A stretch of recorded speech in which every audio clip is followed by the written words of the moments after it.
Les 12 apôtres de Jésus-Christ, destin et martyrs. Les 12 apôtres de Jésus-Christ étaient des hommes simples issus de divers horizons, pêcheurs, agriculteurs et artisans. Pourtant, ils ont tout abandonné pour suivre leur maître. Témoins de la résurrection de Jésus, ils ont été appelés à répandre l'Évangile à travers le monde. Cependant, leur témoignage n'a pas été sans épreuve, ils ont fait face à de terribles persécutions et à des martyrs à cause de leur foi, sacrifiant leur vie par amour pour le Christ. Aucun d'eux n'est mort de cause naturelle. Chacun d'eux représente un témoignage saisissant de leur fidélité au Maître et de l'extrême cruauté dont l'humanité peut faire preuve envers ses semblables. Si vous pensez connaître le destin des 12 apôtres, vous faites erreur. Leur vie et leur mort sont entourées de mystères, de controverses et de récits parfois troublants. Dans cette vidéo, nous allons explorer en détail les informations rapportées par la Bible, par l'Église et par les historiens. Alors, je vous invite à vous abonner à la chaîne, à cliquer sur le bouton « J'aime » et à regarder cette vidéo jusqu'à la fin. Jean, l'apôtre bien-aimé. Jean l'apôtre est une figure centrale et mystérieuse des récits bibliques. Fils de Zébédée et de Salomé, il était le frère de Jacques, lui aussi apôtre. Son histoire est marquée par une proximité unique avec Jésus, étant souvent décrit comme « le disciple que Jésus aimait ». Cette relation privilégiée lui a offert une vision particulière des événements et des enseignements du Christ. Jean était connu pour sa sensibilité spirituelle et sa profonde compréhension des paroles de Jésus. Il a été présent lors de moments clés comme la transfiguration et la dernière scène, où il s'est même appuyé sur le Maître. Après la mort de Jésus, Jean a joué un rôle essentiel dans la première communauté chrétienne de Jérusalem. Il a été témoin de l'ascension du Christ et est devenu un lien vital parmi les apôtres. Toutefois, le destin de Jean est entouré de mystères et de symbolisme. Il a subi de nombreuses persécutions, notamment sous l'empereur Domitien, à cause de sa prédication de l'Évangile à Éphèse. Selon la tradition, Jean aurait été capturé, torturé et jeté dans un chaudron d'huile bouillante.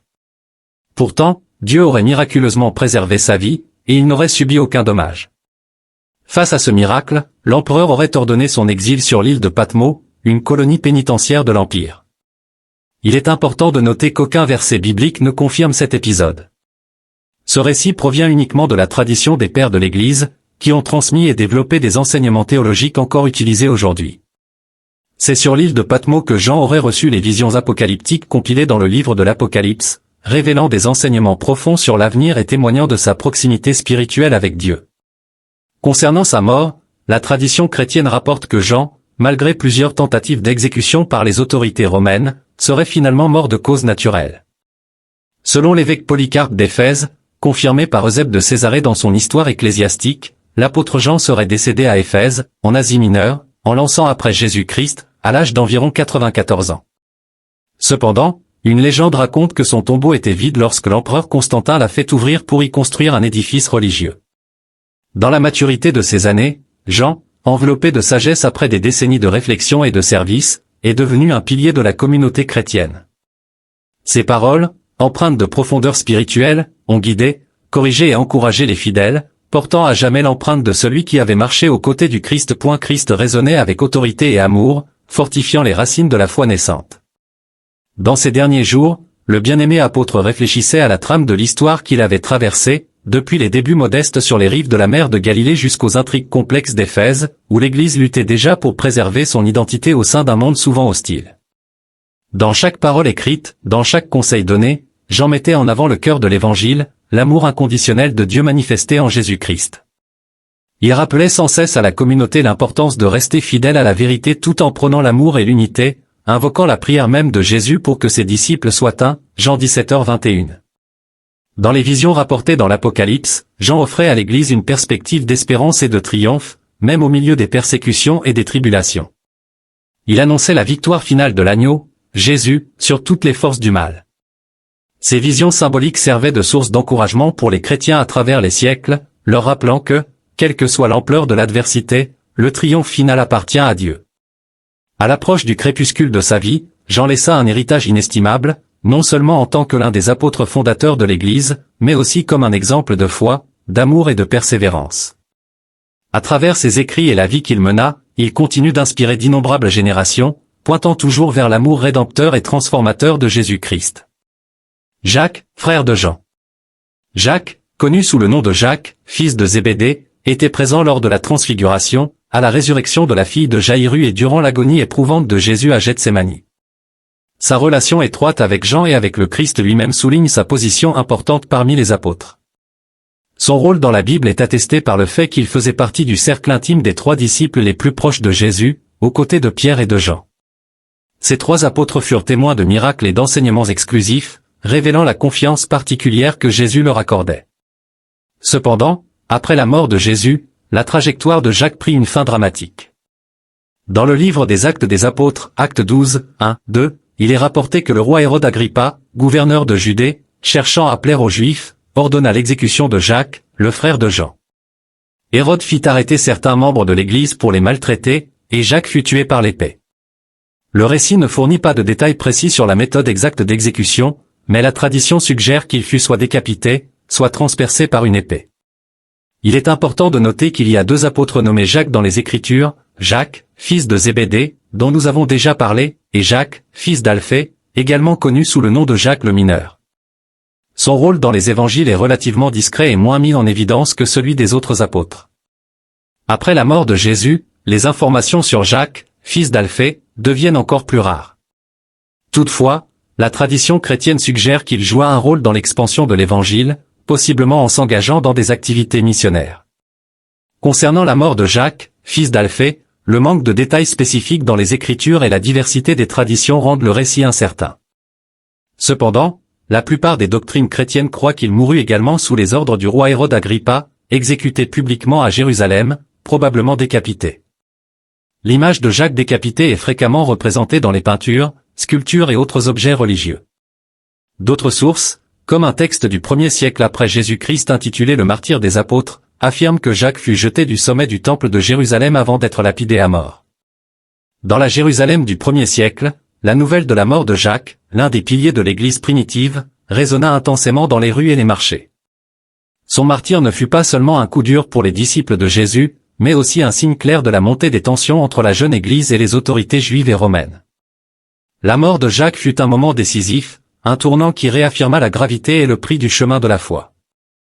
Mission chrétienne dans la communauté des croyants. La perte de Jacques suscita un mélange de deuil et de détermination. Pierre et les autres apôtres, désormais plus conscients du danger imminent, puisèrent leurs forces dans la foi et résolurent de poursuivre la mission que Jésus leur avait confiée. La mort de Jacques servit de rappel douloureux mais puissant que le chemin qu'ils avaient entrepris exigerait des sacrifices extrêmes. Cependant, la mort de Jacques ne fut pas vaine. Elle inspira une nouvelle vague d'évangélisation et de témoignages parmi les chrétiens. L'Église, bien que persécutée, commença à se répandre au-delà des frontières de Jérusalem et de la Judée, atteignant la Samarie et, finalement, les confins de l'Empire romain. Le message de l'Évangile, nourri par le sang des martyrs, trouva un terrain fertile dans les cœurs assoiffés d'espérance et de vérité. Pendant ce temps, Jacques le mineur poursuivit son ministère discret mais essentiel. Bien que les Écritures fournissent peu de détails sur ses actions ultérieures, la tradition ecclésiastique suggère qu'il joua également un rôle significatif dans la diffusion de la foi. Son dévouement silencieux et persévérant contribua à la croissance et au renforcement de la communauté chrétienne en une période d'incertitude et de défis. L'histoire des 2 Jacques, chacun avec son propre chemin et destin, est devenue une source d'inspiration pour les générations suivantes de chrétiens. Ils incarnent la diversité des appels au sein de l'Église, l'un appelé à un rôle public et à une fin dramatique, l'autre à une contribution plus discrète mais tout aussi essentielle. En réfléchissant à la vie des apôtres Jacques, fils de Zébédée, et Jacques le mineur, nous sommes rappelés que le chemin du disciple peut prendre de nombreuses formes. Chacun, à sa manière, a embrassé l'appel à suivre le Christ, que ce soit sur la place publique, affrontant l'épée de l'exécution, ou dans l'ombre discrète mais essentielle du service fidèle. Leurs histoires résonnent encore dans la mémoire de l'Église, rappelant à tous les croyants que, peu importe le chemin que nous empruntons, nous sommes appelés à vivre et à témoigner de notre foi avec courage, amour et fidélité inébranlables. Pierre. Pierre, dont le nom d'origine était Simon, est né en Galilée. Il était pêcheur de profession lorsqu'il fut appelé par Jésus à devenir pêcheur d'hommes. Son nom, Simon, fut ensuite changé en Pierre, ce qui signifie « roche » ou « pierre », symbolisant la solidité de la foi qu'il allait démontrer. Tout au long des évangiles, Pierre est présenté comme un disciple fervent, souvent impulsif, mais profondément dévoué à Jésus. Il fut témoin de nombreux miracles, comme la marche sur l'eau, et fut le premier à reconnaître Jésus comme le Christ, le Fils du Dieu vivant. Pierre joua un rôle central lors de la scène et fut mis en avant comme le leader des apôtres. Son reniement de Jésus lors de l'arrestation de ce dernier est un épisode marquant, suivi d'un profond repentir et d'une restauration par Jésus lui-même après la résurrection. Après la mort de Jésus, Pierre entreprit un long voyage à travers les vastes territoires de l'Empire romain pour répandre le message de l'Évangile. Il s'établit finalement à Rome, où il assuma le leadership de la communauté chrétienne. Son rôle est particulièrement mis en avant dans le livre des Actes des Apôtres, où il joue un rôle crucial dans l'expansion de l'Évangile, notamment auprès des païens. En l'an 64 après Jésus-Christ, un grand incendie ravagea Rome, déclenchant une série d'événements tragiques. L'empereur Néron accusa les chrétiens d'en être responsables et lança une persécution implacable contre eux. Pierre fut arrêté et condamné à mort. La tradition rapporte que Pierre demanda à être crucifié la tête en bas, par humilité, affirmant qu'il n'était pas digne de mourir de la même manière que son maître. Le lieu choisi pour sa crucifixion fut la colline du Vatican, où s'élève aujourd'hui la majestueuse basilique Saint-Pierre. Il devint l'un des premiers martyrs du christianisme, contribuant de manière significative à l'expansion de l'Évangile dans le monde entier. Sa mort est considérée comme un témoignage ultime de courage et de foi. Mission chrétienne dans la communauté des croyants. La perte de Jacques suscita un mélange de deuil et de détermination. Pierre et les autres apôtres, désormais plus conscients du danger imminent, s'affermirent dans leur foi et résolurent de poursuivre la mission que Jésus leur avait confiée. La mort de Jacques servit de rappel douloureux mais puissant que le chemin qu'ils avaient emprunté exigerait des sacrifices extrêmes. Cependant, cette mort ne fut pas vaine, elle inspira une nouvelle vague d'évangélisation et de témoignages parmi les chrétiens. L'Église, bien que persécutée, commença à s'étendre au-delà des frontières de Jérusalem et de la Judée, atteignant la Samarie et, finalement, les confins de l'Empire romain. Le message de l'Évangile, nourri par le sang des martyrs, trouva un terrain fertile dans des cœurs assoiffés d'espoir et de vérité. Pendant ce temps, Jacques le mineur poursuivit son ministère discret mais essentiel. Bien que les Écritures fournissent peu de détails sur ses actions ultérieures, la tradition ecclésiastique suggère qu'il joua également un rôle important dans la diffusion de la foi. Son engagement silencieux et persistant contribua à la croissance et au renforcement de la communauté chrétienne durant une période d'incertitude et de défis. L'histoire des deux Jacques, chacun avec son propre chemin et destin, devint une source d'inspiration pour les générations suivantes de chrétiens. Ils illustrent la diversité des appels au sein de l'Église, l'un appelé à un rôle public et à une fin dramatique, l'autre à une contribution plus discrète mais tout aussi essentielle. En réfléchissant sur la vie des apôtres Jacques, fils de Zébédée, et Jacques le mineur, nous sommes rappelés que le chemin du disciple peut prendre de nombreuses formes. Chacun, à sa manière, a répondu à l'appel de suivre Christ, que ce soit sur la place publique, sous l'épée de l'exécution, ou dans les ombres discrètes mais essentielles du service fidèle. Leur histoire résonne encore dans la mémoire de l'Église, rappelant à tous les croyants que, quel que soit le chemin que nous empruntons, nous sommes appelés à vivre et à témoigner de notre foi avec courage, amour et fidélité inébranlables. Pierre. Originairement connu sous le nom de Simon, Pierre naquit en Galilée. Il était pêcheur de métier lorsque Jésus l'appela à devenir un pêcheur d'hommes. Son nom, Simon, fut plus tard changé en Pierre, qui signifie « rocher » ou « pierre », symbolisant la solidité de la foi qu'il démontrerait tout au long de sa vie. Dans les évangiles, Pierre est présenté comme un disciple fervent, souvent impulsif, mais profondément dévoué à Jésus. Il fut témoin de miracles, comme la marche sur l'eau, et fut le premier à reconnaître Jésus comme le Christ, le Fils du Dieu vivant. Pierre joua un rôle central lors de la dernière scène et fut mis en avant comme le chef des apôtres. Son reniement de Jésus lors de l'arrestation du Christ est un épisode marquant, suivi d'un profond repentir et d'une restauration par Jésus lui-même après la résurrection. Après la mort de Jésus, Pierre entreprit un voyage à travers l'Empire romain pour diffuser le message de l'Évangile. Il finit par s'installer à Rome, où il assuma la direction de la communauté chrétienne. Son rôle est évident dans les Actes des Apôtres, où il joue un rôle crucial dans l'expansion de l'Évangile, notamment auprès des païens. En l'an 64 après Jésus-Christ, un grand incendie ravagea Rome, déclenchant une série d'événements. L'empereur Néron accusa les chrétiens d'en être responsables et lança une persécution implacable contre eux. Pierre fut arrêté et condamné à mort. Selon la tradition, il demanda à être crucifié la tête en bas, par humilité, affirmant qu'il n'était pas digne de mourir de la même manière que son maître. Le lieu choisi pour son supplice fut la colline du Vatican, où se dresse aujourd'hui la majestueuse basilique Saint-Pierre. Il devint l'un des premiers martyrs du christianisme, contribuant de manière significative à l'expansion de l'Évangile à travers le monde. Sa mort est considérée comme un témoignage ultime et courageux de sa foi inébranlable en Jésus-Christ. Judas Thaddée. L'empereur Néron semble également être responsable de la mort de l'apôtre Judas Thaddée, aussi connu sous les noms de Lébbé Thaddée ou Judas, fils de Jacques. Bien qu'il soit l'un des apôtres les moins mentionnés dans la Bible, ses contributions et son héritage sont significatifs. Lors de la dernière scène, Judas Thaddée interrogea Jésus sur le sens de ses paroles, démontrant ainsi un désir sincère de comprendre les mystères du royaume. Après la mort de Jésus, il joua un rôle essentiel dans la propagation de l'Évangile, notamment en Mésopotamie et en Perse. Son importance dans la Bible est visible à travers son épître, une lettre brève mais puissante adressée aux chrétiens, où il exhorte les croyants à rester fermes dans la foi et à pratiquer l'amour fraternel. Les récits sur sa mort varient selon les traditions chrétiennes. Certains affirment qu'il fut martyrisé avec Simon, tandis que d'autres racontent qu'il fut lapidé à mort. D'autres encore prétendent qu'il fut exécuté à coups de hache, une méthode brutale d'exécution de l'époque. Quelles que soient les circonstances exactes de sa mort, elle est perçue comme un témoignage de sa fidélité et de son dévouement à Christ. Judas Thaddée est vénéré comme l'un des saints patrons des causes perdues et désespérées, symbolisant l'espérance qui persiste même dans les situations les plus difficiles. André, frère de Simon-Pierre. André, bien que souvent dans l'ombre des autres apôtres plus en vue, partagea une relation privilégiée avec Jésus dès le début de son parcours de disciple. Il est fréquemment associé à des moments clés des évangiles, comme la multiplication des pains et des poissons.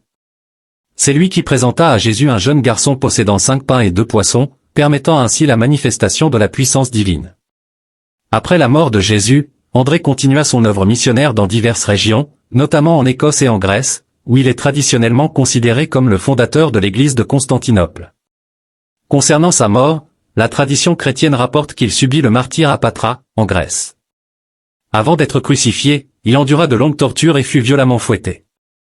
Sa crucifixion fut particulière, il fut attaché à une croix en forme de X, qui deviendra plus tard connue sous le nom de croix de Saint-André. On raconte qu'André, comme Pierre, demanda à être crucifié de manière différente de Jésus, estimant ne pas être digne de mourir de la même manière que son maître. Des siècles plus tard, ces reliques furent transportées en Écosse, mais le navire qui les portait fit naufrage, renforçant la légende de son influence sur cette région. Philippe. Originaire de Bethsaïda, comme Pierre et André, Philippe fut appelé par Jésus à le suivre. Il est souvent mis en avant dans des épisodes significatifs des évangiles. Un de ces épisodes met en lumière son rôle lors de la multiplication des pains. Jésus le défia en lui demandant comment nourrir la foule, testant ainsi sa foi. Philippe répondit en évaluant les ressources matérielles disponibles, mais Jésus démontra alors que la foi dépasse la logique humaine en multipliant miraculeusement les pains et les poissons. Après la mort de Jésus, Philippe poursuivit la propagation de l'Évangile, notamment en Samarie, où il accomplit des miracles et baptisa de nombreux croyants au nom de Jésus. La mort de l'apôtre Philippe. Les informations sur la mort de l'apôtre Philippe reposent principalement sur les traditions de l'Église, et il n'existe pas de consensus clair sur les détails. Les récits indiquent que Philippe est mort crucifié et lapidé à Hiérapolie, en Asie mineure, en l'an 80 après Jésus-Christ, lors de la persécution des chrétiens sous l'empereur romain Domitien. Simon le Zélote. Simon, connu sous le nom de Simon le Zélote, est l'un des apôtres dont l'histoire dans la Bible est marquée par une identité unique et un engagement fervent envers ses principes. Peu de choses sont connues sur la vie de Simon avant son appel par Jésus. Sa désignation de « zélote » suggère une possible affiliation avec le groupe politico-religieux des Zélotes, connu pour leur dévouement ardent à l'indépendance d'Israël. Cette appartenance implique un zèle nationaliste intense avant sa rencontre avec Jésus. Les détails concernant la mort de Simon le Zélote sont rares dans les Écritures. La plupart des récits indiquent que Simon a été brutalement torturé, son corps écorché vif et coupé en deux, lors de la persécution des chrétiens sous l'empereur romain Trajan. Barthélemy l'apôtre. Barthélemy était l'un des 12 apôtres choisis par Jésus. Sa première rencontre avec Jésus est décrite dans l'évangile de Jean, où Philippe le présente à Jésus et où ce dernier le salue comme un homme sans fraude. Après la mort de Jésus, l'apôtre Barthélemy voyagea en Inde pour prêcher l'évangile. Il réussit à convertir de nombreuses personnes au christianisme, ce qui attira l'attention du roi Age, un païen. Furieux de la prédication de Barthélemy, il ordonna son emprisonnement et son exécution. Concernant sa mort, les informations historiques sont limitées et la tradition chrétienne propose diverses versions. Selon l'une d'elles, Barthélemy subit le martyre. La tradition orthodoxe, quant à elle, raconte un récit particulier. En l'an 51, Barthélemy aurait été écorché vif avant d'être crucifié la tête en bas, pour avoir refusé de renier sa foi en Christ. Sa peau aurait été exposée publiquement comme un avertissement pour les autres chrétiens. Matthieu, l'apôtre et évangéliste. Avant d'être appelé par Jésus, Matthieu, également connu sous le nom de Lévi, était collecteur d'impôts à Capharnaüm. Son métier le plaçait dans une position souvent méprisée par la société, mais sa vie changea radicalement lorsque Jésus l'appela à le suivre. Sa contribution la plus durable fut l'écriture de son témoignage sous la forme de l'Évangile, qui devint une partie fondamentale du Nouveau Testament. Selon les traditions chrétiennes anciennes, Matthieu continua à prêcher l'Évangile après l'ascension de Jésus. Les récits suggèrent qu'il évangélisa dans diverses régions, notamment en Éthiopie et en Perse, l'actuel Iran. Concernant sa mort, plusieurs récits existent. Toutefois, la tradition la plus répandue affirme que Matthieu fut martyrisé dans la ville de Nadab, en Éthiopie. Alors qu'il célébrait la messe, il fut tué par l'épée. Sa vie témoigne de sa foi en Jésus-Christ. Matthieu, l'apôtre et évangéliste, a laissé une empreinte indélébile sur le christianisme. Son évangile demeure une source essentielle de sagesse et de guidance, et sa vie illustre comment la grâce transformatrice de Dieu peut changer le cœur humain et l'utiliser pour la gloire du royaume. Son histoire rappelle que Dieu appelle chacun, indépendamment de son passé ou de sa position sociale, à participer à son œuvre rédemptrice dans le monde. Thomas, aussi connu sous le nom de Didyme ou Thomas le jumeau. Thomas, l'un des 12 apôtres choisis par Jésus, était à l'origine un pêcheur en Galilée.